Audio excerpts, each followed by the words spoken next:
Jackie, thanks very much for coming on. Pleasure. Need to say, best looking guest if I done. Cheers, mate. I think I'm so. the first one, am I? Best looking by a mile. I don't know whether to talk to you or try and get off it. Right back at the start, mate, we'll go back to when you were a wee boy. Yeah. Obviously, your dad was a proper player. How much an influence was he? Massive. He was, I think, any kid watching their dad playing, you always think their dad's the best player in the world, don't they? My wee boy doesn't, I think. Does he not? No. I hope my son didn't really see me playing, unfortunately. My daughter did, growing up at Celtic. But no, I love going to watch him, and I always wanted to play in front of a crowd, and I love football, so it was a natural step for us. Would he take you into the dressing room and that as well? He took us to games. He's my older brother. I've got two brothers. One's a year and a half older, but none of them were any good at football. One was blind, the other one liked dancing, so I was the middle one that managed to get a game. And was he hard on you when you were growing up? No. I thought, he just never got involved. Never, he used to take the training at a boys' club at nights sometimes, and I used to love it. No, but he's a good, quiet influence on my career. So into Dunfermline as a kid, how was that coming through the system there? It was good. I think, well, when I trained at Hibs growing up, and taken out of there I was too small. I trained at Dundee United, I spelled at Hearts, played again for Rangers growing up. Dunfermline took a chance on me. I broke my leg, a double leg break at 15-year-old. I was out for 7 months. The boys' club, but then I came back and Dunfermline took me at 16, and great people, great. I think looking back now, the stuff we done there in YTS, the kids now would be like to speak to certain people about bullying and getting kit organised, getting training gear, cleaning boots, cleaning stands. But I think it made you appreciate more when you managed to make the first team. What was the first team like? Were they hard on you? They were very hard, aye. I used to hate it going in. As a kid going into the dressing room, there was some good ones. There was not so good ones. Ian McCall he wasn't great. He wasn't great with young boys. He used to come in every morning, and at 16, 17, I looked like a fetus. So he used to come in and hammer us every morning. You in for autographs, son? What you want? But I ended up playing against him years later. We done film against Falkirk. And did you beat him? Aye. But I ended up and I played under him later on at Partick before he left. I ended up taking over as manager. Do you think that's gone now for the game? See, obviously you've managed as well now. Do you think the older players, that's gone, being tough on the younger kids? Aye, well, I remember you as a young boy at Celtic. You used to batter your Barnett's not changed that much. I remember Sutty and I used to hammer your Barnett and... Come and see how ugly this kid is, that's what he used to say. It was... he must be some player to my Barnett like that, that was... But, that's... I think as a kid, you take these wee things, you look up to players, don't you, and you see it, you want to be in that dressing room and you see how they handle young boys. And I don't think that happens now. No. There's a lot more young boys getting a chance earlier, and society's changed quite a bit since then. Mm-hmm. So playing for Dunfermline, how did the move to Celtic come about? At the time there was a few interested in a lot of paper talk. I was asked to go to Arsenal and play a pre-season tournament. It was like in the summer, and at that time it was before Bosnan. So how old you were? I was 20. 20, right? 20, but I didn't play in it. I didn't go. Then in summer I was linked to a move to Blackburn. I think Dalglish was at Blackburn at the time. Nothing happened. Then I got told that Celtic put a bid in the start of October. I was told it was $500,000, it was rejected. Then we went to see him, my dad's like, how much are you looking for? I was in my last year, again before Bosnan, and he said, look, my son, if you don't want to stand in my son's way. And Dunfermline, in fairness, were in a lot of financial troubles at that time. I think the bank actually accepted the bid. It was 700 and plus an add-on. So that night before I signed, I was away to the pictures to watch Braveheart. That's how long ago it was. Braveheart just came out in the cinema in Dunfermline, and it was that long. The wee pictures in Dunfermline, we had to get an interval break. Did you, the pictures? I just sat there, and it's quite a powerful film, but I just kept sitting there. I think I'd be signing for Celtic tomorrow. It was just never really took the film in. But no, it was obviously a dream come true, and it was just like a wee boy. I was 21-year-old, so it was a great moment. Films come out 10 years later and done filming everywhere else, didn't it? You said Sorry, that. But so how long before you spoke to Tommy? I went through to do my medical. I was absolutely bricking it, just going to the stadium, and it was. And going back then, it was just the main stand, obviously, and they'd started building. It was just finished. They just got back into Celtic Park, and we're playing that night against Falkirk. So I did my medical, sweating buckets, panicking, just the bits and bobs come back. And while I was in doing my medical, somebody broke into my dad's car outside, stole my boots, my shin pads, and my soap bag. And Tommy's like, "I'm going to play tonight against Falkirk." And I'm like, "Oh no." Obviously buzzing, I'm going to play. Like, I've no boots, I've no shin pads. We're not superstitious, but I think everybody likes their own boots and shin guards. But I played that night with somebody's boots and somebody's shin guards, and we won 1-0. But it was just a blur. Just a great experience. So you got done the medical on the day and then played at night. Is that what happened? Is it? Aye. What was Tommy like as a person when you first met him? Brilliant. He's one of the best. I know a lot of people say things about Tommy, but he's a manager and one of the best. His sense of humour, very dry, very cutting, I absolutely loved him. One of the biggest influences in football for me. Do you think it's important as a young guy going to Celtic, you've got a manager like that who loves young players and puts his trust in you? He's good because we had a lot of, there wasn't a great deal of young boys in at that time. It was some great players we had. McStay was great to look up to in the dressing room, seeing him as a captain, and Peter Grant was a joker. The next morning I came in, he had a wee set of Power Rangers at my space, wee toys and all that when I came in the day after the Falkirk game. He'd bring you back down to earth, and I think, I think it's different now because then you had a kind of grounding. If you got above the station, they would soon, or you get carried away because you played a couple of games for Celtic, they would soon bring you back down to earth quickly, and Tommy, I think, installed that with a great sense of humour. So you would still have that sense of humour as a manager? Because obviously I knew him differently. I did, because he was like, no sarcasm, but he was very quick-witted, and he would say things, if you'd done something, he would just, at the spur of the moment. But I just absolutely loved the guy. Could he go through you as well, though? Could he turn and get angry? I've seen both sides of him, that side. But he was very, very passionate in management. I was fortunate enough to manage myself and do a lot of things there with him that he gave us, that installed about demands. You worked under him. Every day was your last day, and he used to say to the players, treat every game like it's your last game, because one day it will be, and the standards were high. The three amigos, obviously, what a treble that was. Who was the best player out of the three? Who would you say? It's a tough one. Is it? It's a tough one. Aye. I think I love playing with Pierre. I thought Paolo was more selfish and for Paolo at times. You're doing you'd overlap, and he would go and check in, and then it was quality. But I thought Pierre was a great player. Just every time I looked up as a fullback, you look for a striker's feet, and he was always there, just bang, instant control.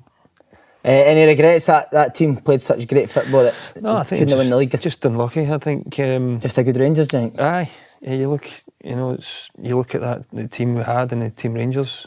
I think we played some great football. I think we had too many draws that season that we should have won. I went in the 4th of October and never lost a league game the whole time to the end of the season. So I'd never been on the losing side, and we still lost the league. It's in normal seasons that would be enough, but unfortunately it wasn't that year for Tommy. See, footballing wise, would you say that was the best Celtic team you played in? Best football team, aye. I loved playing it. I look forward to obviously a good connection with Simon Donnelly is one of my good friends, and loved playing there. Loved the players on about us, the experience with McStays and everything else. So, no, it was a pleasure to play in. Because see, now football the way it is with Guardiola, I feel like Tommy was just miles before his time. That's how he wanted football to be played, wasn't it? It is. I think I know, obviously, as I said, the management is the same. You want to see good football. It's not my stubbornness about it. But, it's, at the end of the day, football is an entertainment as well. But it seemed to be overtaken by winning and results rather than entertaining. So Tommy goes. How did you feel when the manager who brought you in? Gutted. It was we lost in the cup, and then it kind of turned, and we actually had it was a charity thing for Peter Grant. It was one of the theatres, and Tommy had still turned up, and it was emotional, saying she wrote him, but it was for us. It was devastating for him to leave the club, because you know how good he was and how behind the scenes what he thought of him, and at the end of the day it was us that let him down, not the other way about. Did you think he'd be sacked when he's lost it? No, I didn't. The Celtic fans absolutely loved him, and as I said, it was, I think, the losing in that cup game, it was the factor in that. What was your thoughts when Wim Jansen got the job?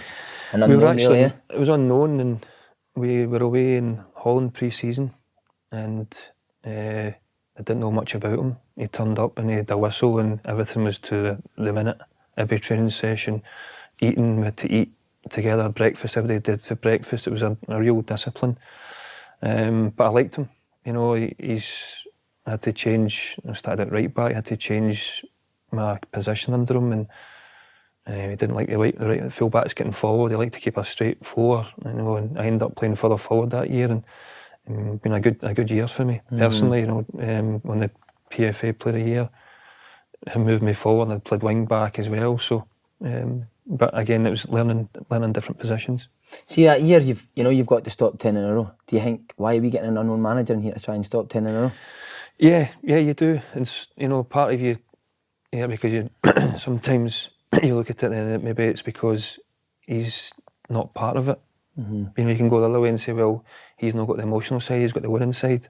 With Tommy and all the rest of us that are there, they obviously brought in a few foreign lads as well, Scandinavians, a few English lads. But I think by the end of the season, they knew what it meant to the fans and everybody else. And the manager, obviously, as well, he kind of grew into it with the club. Unfortunately, he was only there in 1 year. But I enjoyed working with him. Obviously, one player that arrives, Henrik Larsson, under Wim Jansen. How did you know straight away how good he was? Because he made an arse at first, didn't he? He passed it to people made a big thing about that, but I mean, he's been back. I mean, most forwards that we had played with wouldn't have went back in there anyway. To help. But he went back in. It wasn't like it was set on the plate. It was a good strike, and away at Easter Road. But he was just phenomenal. Just got better. Fade it off. He was phenomenal, was he? But he got better and better. Great guy. Took a bit, to get to know him. But he's definitely one of the best players I worked with. Alan Stubbs told us about how good the team spirit was that season. Was the big man vital to that, Alan Stubbs? Aye, I think we all were. I think you said we kind of, the importance of that year. I know people make it a big thing, but it was at the time as a player. We thought we'd won it the week before away at Dunfermline. Simon scored a goal and they equalised in the last minute, Falconbridge. I thought Gildy could have saved it though. but no, with a good team spirit, and just they said it was fitting.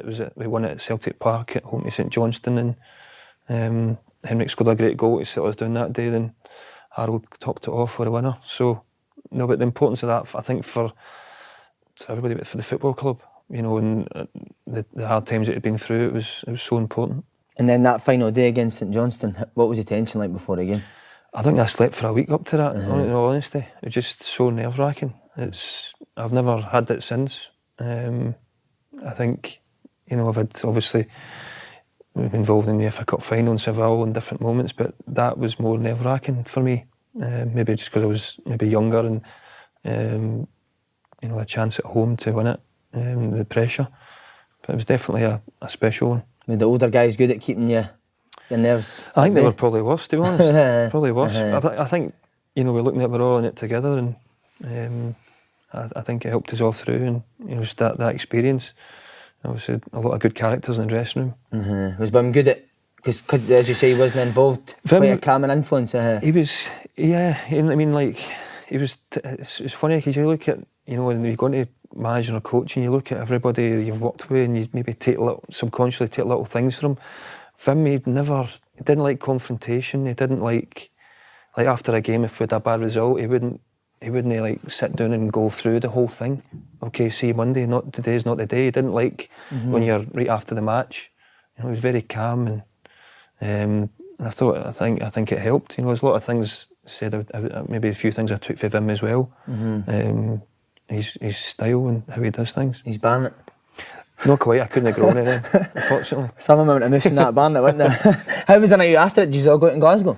We went up to Pavonis. Was it? In Scotland, because we're flying the next morning, believe it or not, to Lisbon to play a friendly. No way. For I think it was part of the cadet deal. Right. But I think, to be honest, I can't remember anything about getting on the plane. Do you remember the game that? No, I didn't play in the game. I was struggling. I missed it. I was still sitting celebrating when the game was going on, asking somebody what the score was.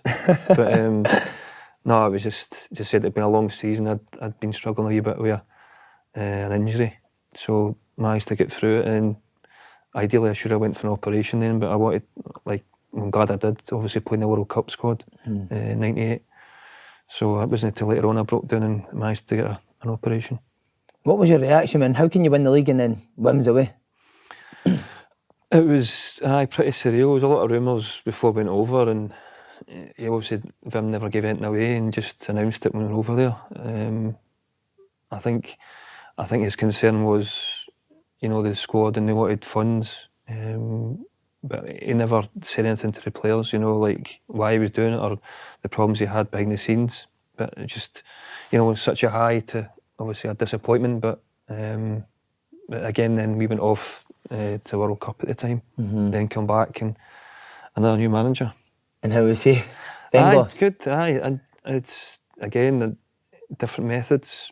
He was a nice wee man. There's a story that because we were in the dressing in the physio room in Scotty's room, the physio's room, and we all the rumours around that Ruud Hullet was coming in. Right. So we were and a few of the lads in there. So I'd picked up, and we knew one of the lads was always picked them up, Jamie. So I phoned him for this Scotty's room to see, because he would be picking the new manager up, whether it be Glasgow Airport, Edinburgh Airport, and so I phoned him through.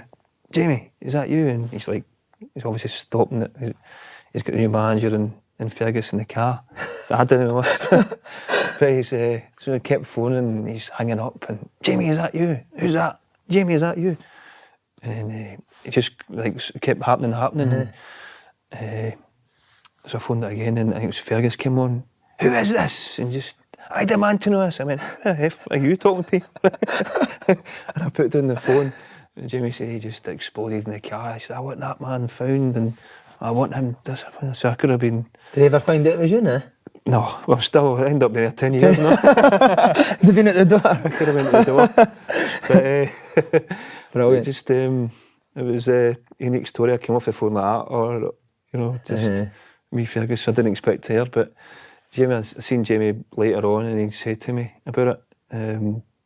He said it was just a nightmare because they went to Edinburgh Airport because all the press and everybody's waiting at Glasgow, and Fergus is waiting, so I think he asked Jamie to go in to get him. He said, do you know Dr. Joe? And he's like, well, I've seen him at Villa, I don't know what he looks like. He says, we're wearing a red tie. He said, Jamie's talking about, there was a Labour conference on. So he's come out there and he's like, he says, then I've come out the car and we're late and he's exploded. He says, and you phoned and it just blew up. So, brilliant. So, it was, so I could have been an earlier departure for Celtic if he knew it was myself doing it. And how was Dr. Joe as a manager? Because Alan Stubbs said, was it something you had to hold your breath when you were running? Aye, he'd done a couple of wee silly things, but you know, you'd do wee warm-ups and you ran about in between each other like you do, and you like hold your breath so you're expanding your lungs. Right. But to us, to football players, you know, it's like wee boys at school, we running about and done wee rollovers and stuff, just part of the warm-up. But I liked him.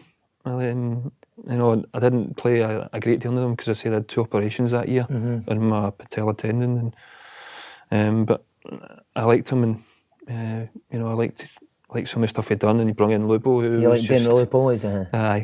Lubo, what a player. He was just scary. 34 or something when he joined. Aye, again, the press turned on that, and you know, was signing these old players, and he got a lot of stick for that. Then we seen him, we're like, how do we know about him? But again, I think that's maybe an arrogance at the time in Scotland. You know, it wasn't until obviously we seen him and how he was in Scotland, how he played.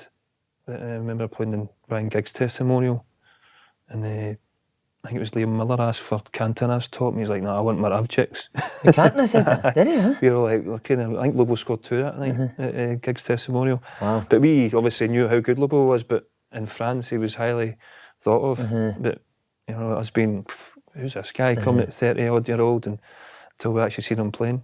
What kind of guy was he, Lobo? Good guy? Yeah, good. His English got better as he went on as well, but good sense of humour, great ability, just 1v1s even at his age, he just chop you and have you in your backside all the time. You know, and I defy anybody to tell me what is his stronger foot. Frightening, eh? Aye. I like him, right. So that's what, you've been there 3 years and it's 3 different managers?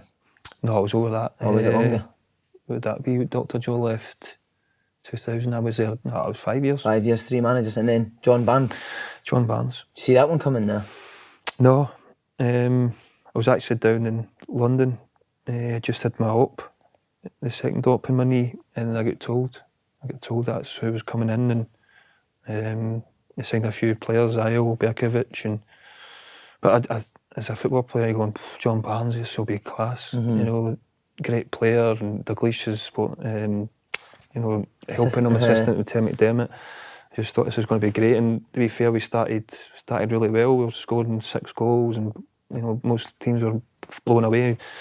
The system we played was a bit different. It was a 4-2-2-2 system.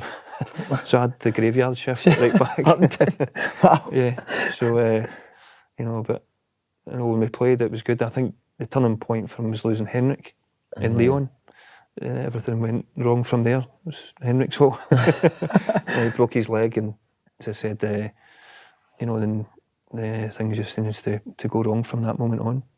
Alan Stubbs says it was a thing about trust. I think you were on a pre-season tour and he went and drank Tommy Johnson's drink. Aye, I did. Were you there when that happened? Aye. Was he quite like that? No, did he not really trust the boys? Aye, no. I think obviously he's played the game. He's still young. He's, you know, to be honest, I don't, even if it was alcohol, I don't see what difference it would have made. And in pre-season, it was you know, he let us out for a few hours. Some players went to other bits, and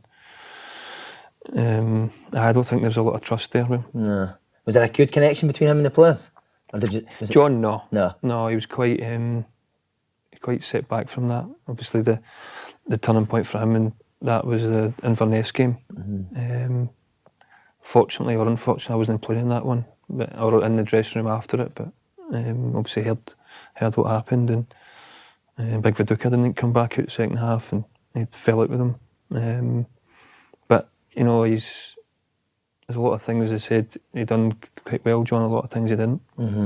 Man management is so important, isn't it? It is now. It is. It's now more than ever. It's more.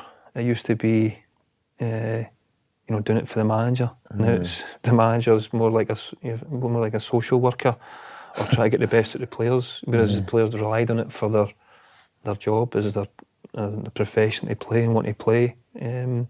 And the powers just totally swung the other way. So see, when John Barnes wasn't going to get, would senior players go and speak to him, or was that not done back then? I think he spoke to a few of them. I think he had a couple of run-ins with Craig Burley. He was quite, I think that was pretty noted with the media. But, you know, when he left him out, he changed his position. I think Craig had scored a lot of goals for midfield, and he dropped him back in beside Lambert.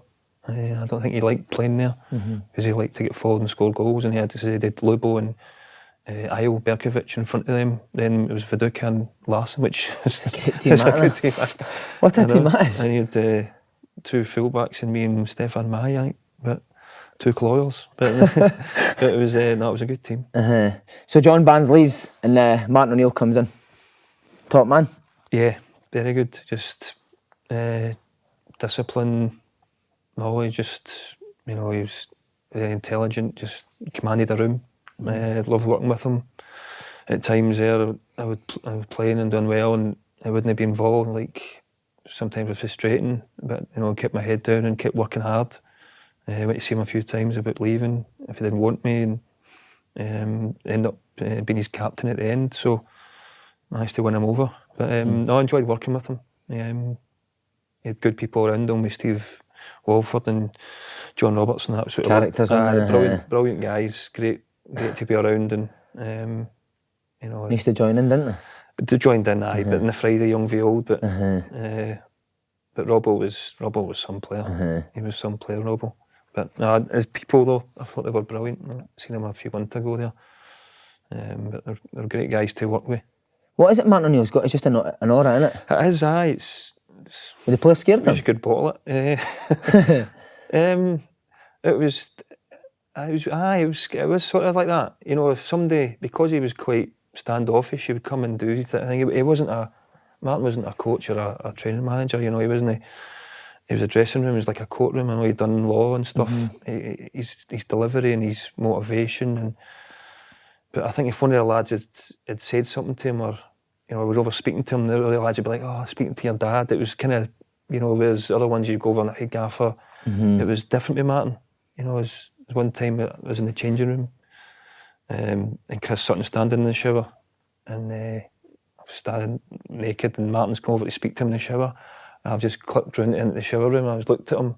I was like to Stilling Petrov, "Is that here?" And he was like standing talking to Martin. Martin's got his back to us. I'm going, look at him and going, "Dad," kind of looking up his ass. And he sort of just turned me, "Gaffer, Jackie and Stilling's making faces behind your back." So me and Stan running into the cubicle like two wee boys hiding from Martin's. It's like the Grim Reaper just walking past, But he did have a kind of aura, and no, I wouldn't say he was aloof, but it was just a focus that you always wanted to do well for him, and you always, it was weird, really hard to explain. So you said you finally won him over in the end. So at first, was he no keen on you? I got injured with Scotland, and I started the season well. We were flying. We beat Rangers 6-2, and I was playing wing back then. And when he was Scotland, I got injured away in San Marino, and we're playing St Mirren on the Saturday, and he'd signed a Gat to play up front. I ended up playing a Gat wing back in that game, and I was like, shit, that's me out of position. So I lost my position as wing back for a while. Then, I'd been out to see him about, if I'm on the plans, I don't want to hang around just because, take a wage. I'd rather go and play if you don't want me. And he's like, no, I want you to stay here in my plans. And he'd moved my position. I went to midfield. And he resting players. I played midfield against Ajax when we qualified for the Champions League, and I left.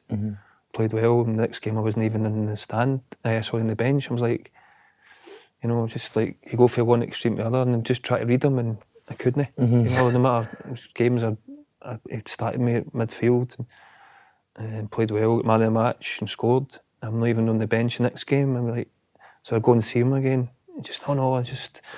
But as I said, then we lost a few games to Rangers, playing the three at the back. And he changed the shape and went to a 4. He changed it. It was just after we got to the final. I think that was a turning point for me again. At Seville, we went to the back 4 and we beat them. Just after we beat Boa Vista in the midweek game. And then every time we played them, that was me back in the team. Right back, or I'd end up going to left back and putting Dede to right back, or changing it. So I found another position. You mentioned the signings I got, but the big signings, Sutton, Thompson. Talk to us about their characters. Someone else, wasn't there? Aye, Sutton's still a character now. He's not playing. He's probably more a character now and more outspoken than he was then. But no, good players, great players. Sort of intelligent boy. I know he comes across sometimes. Was he like that as a player then? Is he as now? He's actually, do you know his thing? It took me a wee while to figure him out. He's actually shy, believe it or not. Is he? Aye. See if like in a dressing room, you would shout out, and if you come in, you would slag off your hair and all that. As a young boy, and somebody would look at you, and so you want to look at him. Really? I believe that. So, because when there's a couple of times he wound me up. One time I was chasing him in Barrowfield. I was going to kill him, threatening to break his leg. Why? he just wound us up so much. I'm usually quite placid, apart from on a match day. But he just kept going and going. Just like, could I kill you? And chase around. But when you get to know him, he's actually a good guy, intelligent, but he's quite shy. But they were top players, weren't they? Sutton, Lennon, Thompson, top players. Good, all winners, all leaders. You know, it's we did a really good team there. Do you think that's what Martin O'Neill done? Brought players in that knew how to win and knew how to play their position. Knew their jobs. Because he wasn't such a great coach, so he had to buy players. He wasn't. But he knew he could identify positions and get the best at them. Put them into places that it would work. It would work for the team. And some younger boys came into that. We Sean Maloney came in. Jamie Smith. He did give some boys a lot, but again, it was difficult at that time to bleed young boys into the first team because the pressures to compete with Rangers, and it's a bit different. It has been a bit different the last couple of years. With Tierney's and getting a chance because obviously the competition has not been the same. How good was that competition? Because it seemed like there was hatred there between the players. Remember Rickson and Tom? Did it feel like that at the time? Just in the match. Just in the matches? I hate everybody. Is it because the standard was so good as well? Just want to beat them, Just, one of my good friends, Neil McCann, his games there, me and him were up, the 6-2 game. I still remind him of that one, we beat them. But, no, just going to, he's playing for them, and no matter who you're up against, you're going to war. You're going to war. You scored the Scottish Cup final in the treble year. How does that rank in your it's career? Up there. As I said, I didn't score many. Left tab. It was a great feeling, as I said, because I'd been plugging away. I'd scored in the semi against Dundee United. I scored earlier on in the round against Stranraer, which I got a lot of stick for celebrating scoring against Stranraer at the time, both sides. Because I was like, I'd run up and looked at it and jumped up and all that. He's like, oh, well done, scoring against Stranraer. took the gloss off it. So when I scored against Hibs in the final, I'd kind of done the same kind of celebration. And did he slaughter you for that? No, I think they were happy because I obviously won the cup that year. And see, that team, would they be sociable? Would you go together? Aye, was it very similar? Was it? Yeah, and was Martin O'Neill encourage it? Aye. Liked it? He played under Cliff, didn't he? So he would... Aye, but it was nothing, as I said, it was nothing crazy. No. It's probably similar because it was the same kind of team spirit we had. At that time with him. On to Seville. What a year, tell us about the night you beat Boavista. I know you were getting into the final of the UEFA Cup. It was a horrible game. And then Henrik does and scores like the last minute. I was actually, and Martin shouted, I was actually coming on. And just before he blew the whistle, they subbed, and I was like, I never got on, but I wasn't bothered. As soon as that whistle went, it was just incredible. The scenes at the airport, the Celtic fans everywhere, then coming back into Glasgow. It was great. It's great to be involved in, and the magnitude. That was us in the UEFA Cup final. You look back in the stuff with Lisbon Lions last year, the anniversary this year, and seeing the stuff there, and the feeling the guys must have been just phenomenal. To do that. Hats off to them. You beat some great teams that year, Liverpool, Blackburn, Celtic, Vigo, Boavista. Do you think that team could have competed in the English Premiership? Aye, no doubt about it. I mean, the teams we played and we beat. I remember soonest because Martin played it the right way because it was at the aggregate. At home we weren't want to concede at home to Blackburn. And there's talk about. Blackburn played all right in the night at Celtic Park, but we were more concerned about giving anything away. We gave them possession, but he said it was men against boys, and they beat us down there. So we went down there and beat them 2-0 at Ewood Park. It was a great feeling. Would Martin use that man against boys things? He didn't need to. No. He did. I can't remember if he did touch on it, but he didn't need to. As a player, you're like, really? We'll see. And we did. We showed them. And obviously you said about Larsson there that year. Would he have been one of the best players in Europe, do you think, at that time?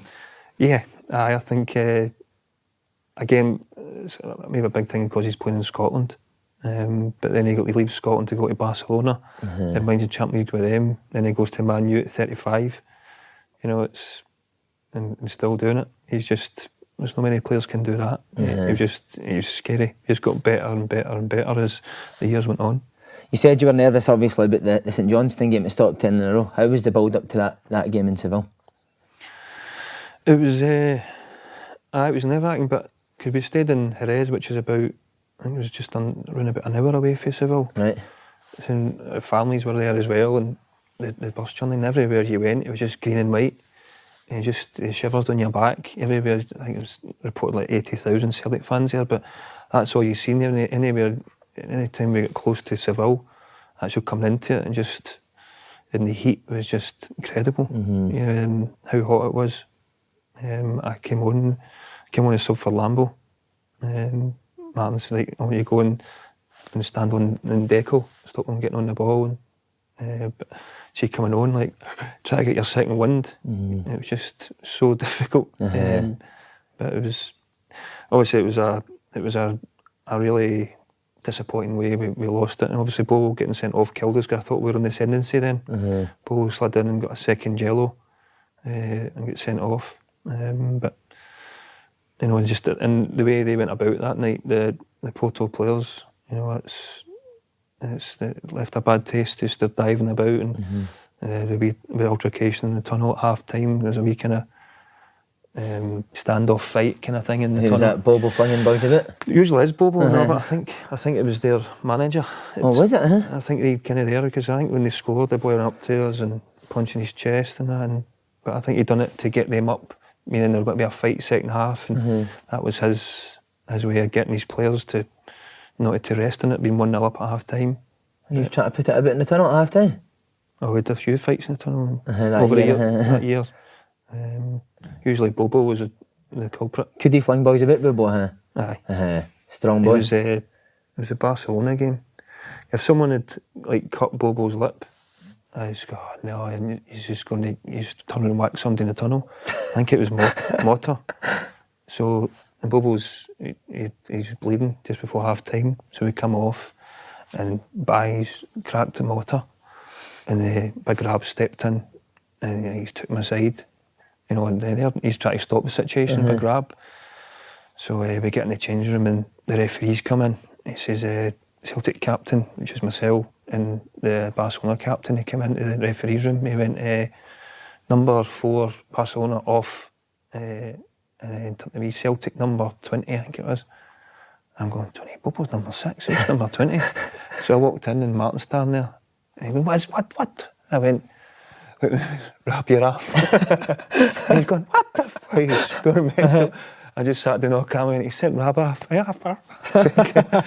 So he went off in one, and ended up, it was in making the big marsh. He's got his chance, and he was brilliant that night, wasn't he? He was excellent.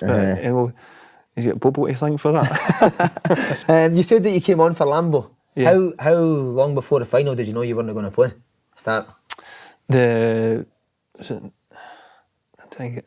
Martin was usually like an hour and a half before the games. Did you think you would start? No. There's other ones I thought I did. I would have, but you know, he stuck with the one there in the Boa Vista team. Right. You know, the one that started in Boa Vista. But he was again. He was difficult to read, Martin. But again, some people, they were working stuff, and you know, in management now, when I was doing it, you know, I wouldn't tell them at 2 and a half. I'm saying, why were we not doing it the day before? Why not? It's like with the players, to keep everybody on their toes, because to say anything can happen in the first minute. You know, as I've seen happen in football, somebody gets injured, so you want everybody prepared as if they're going to start the game. You know, and didn't want anybody slacking off because they're maybe not starting, or the attitude goes. So everybody went to the game most of the time to find out if they were starting, playing, sub, left out, which is not great if you're left out, but again, that's the way you wanted to do it. So you wouldn't shape up a team the day before that, then? No. We'd watch, obviously, playing at home. He maybe changed if he was changing like corners or that, but it was more about deliveries and somebody, you know, his motivation. If you don't want to go and head it up there, don't go. I'd rather you stay back. Just tell me. You know, he's always testing that way. And the players knew their jobs. He'd set things up on the board in the dressing room and tell us before we went out. No, so just fresh in the mind. Or we'd watch videos now and again, the opposition, but mostly Europe, not in the SPL. You obviously mentioned Porto's tactics, diving and stuff like that. Was it straight for the off they were like that, or was it after they went ahead? No, right for the off, was it? Aye. Annoying, Aye. It's typical Mourinho. What do you think? Well, is it who else? Deco, Volinichev, they'd so many good players. Do you think if Bobo, you said if Bobo had stayed on, you think you'd won the game? I thought we would have. I thought we were on top of them then. And then we obviously had to change the shape again. 2003, 2004, was revenge the motivation following season after the... Aye, I think it was, because it was disappointing there to not come away with it. And I think we played a lot of extra games, obviously getting to the final. I think maybe it's like 13 games more when you look at it, you know, for Rangers. And freshness to play a Thursday night, such a massive game, whether it be Liverpool, the Celtic Vigo, and go back to another game on the Saturday, you know, and we dropped points for that, and I think we ran out of steam at the end, and the disappointment with that, we lost. But the next year I think we've shown what we're really about again, and totally smashed them. That year was the year, the Barcelona incident with Motto, and Ronaldinho played that night. How good was he? He was class. You were right back and he was... I was left. Right. He was when he turned Didi. He was on the Didi side, thankfully. But I remember tackling him in the Camp Nou, and I used to go in like the whole body, and I just bounced off him. Like, so strong. These guys at that, they're just machines. His thighs are like pre-trunks. But great ability, just scary. People always say about the SPL, it's hard to compete in Europe when you're playing the SPL every week. Did you find it hard going from playing a Scottish team to playing Barcelona on a Tuesday night? It's different. It's a different game. We played them in Camp Nou, and I was playing left back. It was like the start of the game. Ronaldinho's got the ball, and he just went and he's flicked it round the corner, you know, no look with the eyes, over Eto's head into the channel. So I was put up against Vic Julie in Camp Nou. He was quite funny. Rapid. But I knew if it was a race, I couldn't catch him. So I was like 5 yards behind our centre halves. I remember like looking back, and there was a commentary, it was Steve Archibald saying, he needs to push up. I can't. Because I put one in the first minute and I sliced it with my right foot. I nearly scored an OG because I just got there. Right. I said, I'm not letting him do that, because he never came and got the ball or took me on. It was all done without the ball. He wanted in behind all the time. Because he was never offside. He just went straight across, boom, right in between the lines. He was, as I said, and I played him at Celtic Park, and he was Julie, and he's the one that gave me one of the toughest games, or toughest nights I've had as a player. And I played against some great players, Overmars, right and left foot, but that night he just couldn't get near him. Would that Barca team be the best team you played against? Club, aye, they were good. You won the Player of the Year that year. What contributed to such a good year, do you think? Playing every week? Playing every week, aye, was always helpful. I think consistency, as I said, I think consistency, it was a massive year. I was at the back of Seville. I'd lost my mother just after Seville. And sorry. So it was a hard time. Aye, but it's, I think just not caring about just getting on with your football and not worrying about things like that. So I think that for me personally, just enjoyed my football, and it was an escapism from different things. And great feeling to win the Player of the Year. It was good, he said at that time. The next year, how do you reflect on what happened last day, obviously? There's different ways that, you know, you look at it there, as you look back in your career and you go, some things meant to be. That game could have been anything. You know, I think Sutty had chances, 3 or 4. Craig Bellamy had a number of chances. Big John and Marsh there and the saves. And then with 2 minutes to go, he puts one in that could go anywhere. It's just, and to come all that to that bit at the end of the game was really disappointing. But you know, you go after the game and I sat in the dressing room for 45 minutes like a wee boy crying, just so gutted. But you look at it like football, as you said, when you're finished playing, you look at it back and just go, you know, some things it's not meant to be. That was not meant to be our season, and the other ones Martin always said to us, you know, when we do something there, we need to do it by a long way to win something. You know, to be the best, we need to be. It can't be close. Same with winning certain matches. He said we need to make sure we're way ahead, and he was right. Do you think doubts over his future played a part as well? Possibly. As I said, obviously his wife wasn't well at the time, and we had the Scottish Cup final, which turned out to be my last game as well, which is disappointing. I didn't know that myself when Martin was leaving. That, you know, Martin pulled a few of the players behind that week building up to it. You know, he spoke to the new manager coming in, and this is the kind of guys you need to build the team around, and I was one of them. But unfortunately, I was one of the first ones to leave in that group. Was the dressing room still united at that time, or was it was starting to be a wee bit of... It was different. It was different. I would say it was different. Why do you think that was? Just new players coming in. Just obviously the change, and I think when a manager's going or something else is happening, people look at it and say, right, who's going to be here, who's not going to be here, or maybe the ones that maybe are not in their plans think, right, I'm going to have a chance next year. You know, the new manager's coming. You see it more now. Players will hang around because they see a new opportunity, a new guy coming in, they might get a chance at a game. Obviously that last day, how hard was it picking yourself up for the final a week after?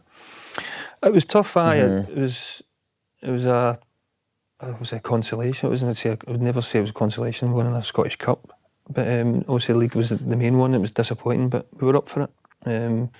We weren't brilliant in the game. We won 1-0 against Dundee United. You know, and as I said, as a captain, I'd lifted I think I won a few things, but I never lifted it myself as a captain. Because the first one, it was Henrik, his last game, so I let him lift the Scottish Cup. And then the following year, it was Martin and Robin, they all lifted it. Then obviously I went up and lifted it. But if I known it was my last game, it would have been different. But you know, I didn't know that at the time. And obviously things changed quick. See, being the captain, does it affect you more? Does it hurt more? I think it did. I think losing the league last week, because you look around. I know it's responding. I know you say 11 captains in the park, but you're looking around and obviously you're hurting. You're really hurting and taking it on. You know, and you want to look around dressing room to see who else is hurting. But I think you do take it more personal. Is that when Martin was good? See, like after the Motherwell game, needs to get you up again for a game on a week after. Is that when he comes into his own? He gave us. We were away. He gave us a couple of days away, just the fallout. Then we got back in. Then I said when it got to the game, the Dundee United game, the cup game. Then you know we were ready. He was focused, and you know we got over the disappointment the week before. And then obviously you talk about your exit for Celtic. Did you see it coming now? No, not at all. No, not at all. No, again, you look at it there, and you know, it's people say, "Oh, you had your testimony, you went away," but it was many different reasons. And knowing when I was over in Ireland, I think the first spoke to him was like the 4th of June when they offered me a new deal. I was like, it's 4th of June, pre-season starting soon, you know. Everybody else was tied up in like January, and I kept quiet and got on with my job, and I thought I had a good season again. Obviously, if Martin had still been there, I no doubt I'd have been there. But with Gordon coming in, even I went to see him after the first offer, and he didn't make me feel that I was part of it anyway. You know, he asked me questions about other players and targets he was looking at. I was like, what about me? And obviously, he brought other players in, which he'd worked with before. So for me, it was all planned. And rather than him saying he didn't want me, and you know, because I hadn't planned in, I hadn't looked at, I hadn't looked to move, and I hadn't, you know, asked my agent at the time to look at anything for me. It wasn't until I played a game with Scotland, as I said, And then Glenn Hoddle phoned my agent and asked him what was happening. So I gave him my word and I went down there. So it was a big change. You got to leave? Aye. They said I wanted to finish my career there, but it doesn't always work like that. You know, the year before I wanted to sign a 3-year, it would take me up. It was still being relatively young, you know. I was player of the year at just going on to 30-year-old. I still thought I had another good 3 years in me, which obviously didn't. Were you always interested in management coming to the end of your career? Was it something you were always thinking about? It wasn't really, no. It wasn't, when I was younger, I wasn't really thinking about that. It was, I think, latterly when I was working with certain managers, I thought I would do that differently, I would do that differently, I think I could do better than him. Who was that? I'm not telling you. No, I think the same way you look at things for the good, I think you look at things for the bad. You know, and I've worked under a lot of managers, some great guys to start with, Dick Campbell and Bert Perton, the filming characters. Just some of the stuff there and the stories, and you were like, then obviously international with Craig Brown, and I used to go back and used to write stuff down. And oh, did you? How when you played? I used to try and, because you'd forget most of it. I used to just say to my dad, "You'll not believe this, man." It's like, "What are you all doing, son?" And keep a wee journal. But it's just, it's all lodged in my brain now. But I think the material I've got since I started management overpowers it by tenfold. Does it? The things you've had Does nothing prepare you for it now? No. I think the bits that are enjoyable was working with the players day to day. I loved it. You know, and obviously the Saturday, you're sometimes it feels like you're a player that's injured standing at the side of the park. You just feel like you're injured and you're wanting them to come in, or you're putting instructions out, you're doing stuff. But I got a great, when it was going, there was only certain bits I absolutely loved. There's bits at Partick I enjoyed when we were playing football the right way and scoring goals at United. I enjoyed it when we were scoring goals. We'd scored, I think, like 7 or 8 games with 4 goals or more in the game, and it was young movement. It was me gold in it, wasn't it? I remember. Gold, it was just, and we had it, and I looked forward to the Saturday. You know, I see him every day, and I look forward to the Saturday, and like, right, I'm just going to, you know, can I see what we do today? And obviously, it all, I had to go and do it again. I had to do it when I first went in. They changed it all at United. Because players left. John Daly went away to Rangers, Johnny Russell went to Derby, Barry Douglas went, so then you got Robertson in for Queen's Park, had Nadir Shifsey in, bring some of the younger boys through. So it was a constant, you know, overturn, and due to what happened before at the club. But I enjoyed training at St Andrews, enjoyed working it, I had a good staff with me. The players were different class. You never thanked me for winning you the 3 Dundee derbies. That wasn't your fault. Was it not? I got told it was. By whom? I'm not telling you. So what led to the breakdown at Dundee United then? I think obviously a lot of things. It's a change, you know. We'd lost. I think any club experiences the same thing, you know. Like summer, if the player's going to his last year's contract. But as I said, when I went up to United, I knew what I was getting myself into. I knew that the problems I had with debt and having to balance the books and doing things at Partick, it was the same. I had a lot of things to try and change at Partick Thistle, which was a hard job. And try to change how the diets and looking at everything, strengthening and giving things there. And we got a lot of boys that were given that second chance in football. It'd been released with Ballatoni for Hearts, you had Sean Welsh for Hibs, Forbesy for Motherwell, Stevie Lawless for Motherwell, a young boy for there. So we had all these lads that were like coming up like 20, 21 year old, and worked with them and get them to play with, you know, they had legs and get them fit and doing things the right way, and you could try and make them better as they went along, because you don't get time to grow it.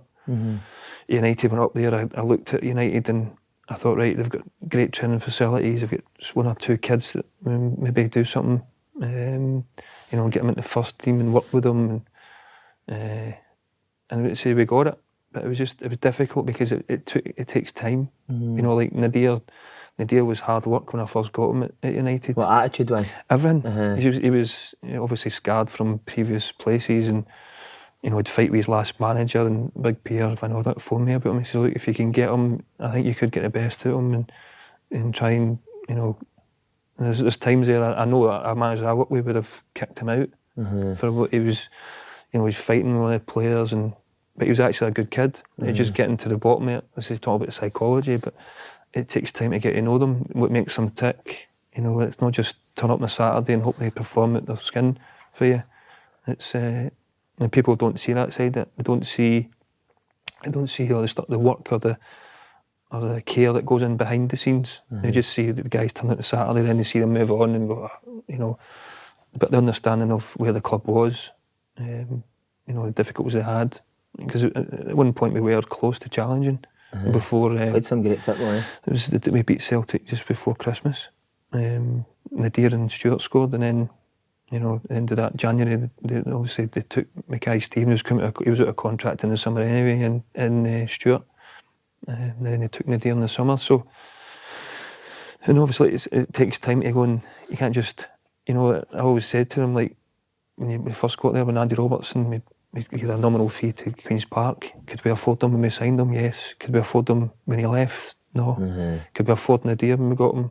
Could we afford them? No, we couldn't. It's because they've been developed. They've taken time and effort and work to get them where you want them. But I mean, I was the same. I was a young boy at Dunfermline. I know people had spent a lot of time and work with me before I moved to Celtic. You know, they would have been exactly the same thing. You know, Dunfermline had a lot of financial troubles, as I said at the start. But it's football. It's just trying to get the next ones in, and you know, and try and improve the team. And unfortunately, they said that we paid the price for other people's problems. Although it's frustrating when they leave, is it good as well to see that you've helped somebody get a big move or change their life, basically? It is. It is when you see it. It's great pride in, you know, Andy Robertson. A wee boy, he was at Queen's Park, amateur. He came up with the PFA to meet me at St Andrews with his parents. And I said to his mum and dad, I said, look, I'll bring him in and we'll build him up, we'll strengthen conditioning, we'll do this, and if he does this, and you see him now in the Premier League in Liverpool, and you're just like, it's brilliant. Amazing. Did you think you could get to that level? I did, aye. Did you? I did. I just always in the front foot, and people always look at the weaknesses. I used to look at the strengths. You know, they say, look, I can't do this, or he loses this at the back post. Well, he can be taught that. What you can't give him is that drive and determination. He's always in the front foot, and that's the things you can't give them. The other things you can help them with. You know, if they understand it and they want it enough, like Andy did.